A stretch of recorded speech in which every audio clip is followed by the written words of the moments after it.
the SPP and the environment.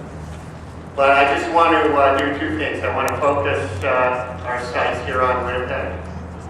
We have a city council who's doing their own SPP, I think. They're planning a ring road inside the perimeter for $700 million. And we don't have enough services in our city for people. We don't need a ring road. We don't have rapid transit. That ring road won't help people who don't have cars.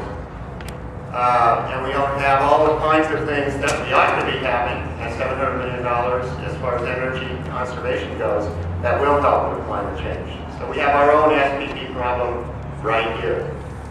We can rewind a bit, a couple of years, to the hog industry debate here in the province, where the current government of Gary Dewars decided to take the ability away from the townships and communities to make decisions whether hog barns would go in their area or not. That's a way of changing the way democracy works in a community for the benefit of the big operators. So we've had that happen here. Our government is not a bad government. It's a good government. It's doing a lot of good things, but not everything it does, I think, is the right thing.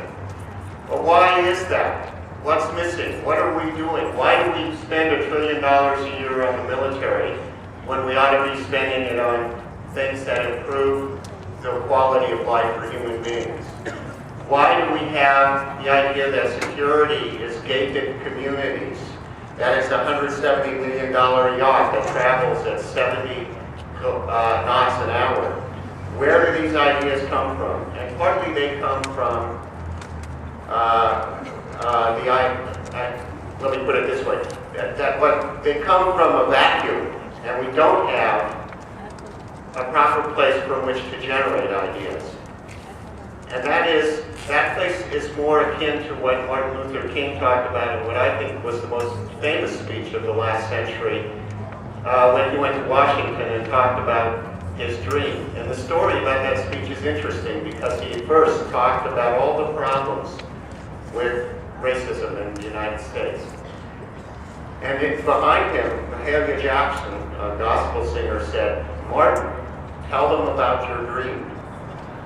And then, without preparation, he just started talking about his dream, about what he wanted for his children and his children's children. And that's why we're here. It's not because we're opposed to the insanity. It's because we know what we want for our children and our children's children.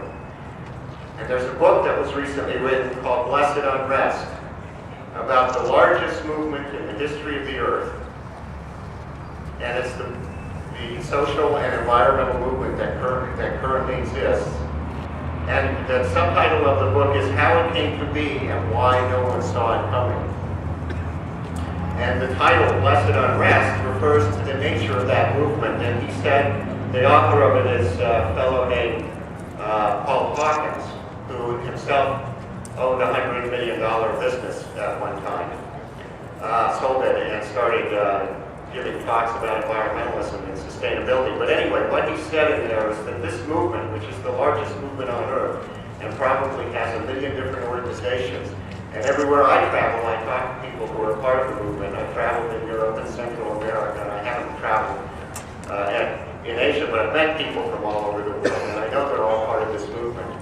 And he said there are two aspects to this movement that are important. The first is, and it's shared everywhere, and he's traveled all over the world, and he's talked to people all over the world, and he says the two things that they share are, one is that life is sacred, and two, a belief in the golden rule. Do unto others as you would have them do unto yourself. And that ought to be the core of any planning that human beings do, whether it comes out of City Hall, this legislature, or New Orleans. So we need to find a way to cultivate the dream and promote those ethics and values. And remember that if that's not being done anywhere, it's good to say that's not what we want and not what we need. Thank you. Woo!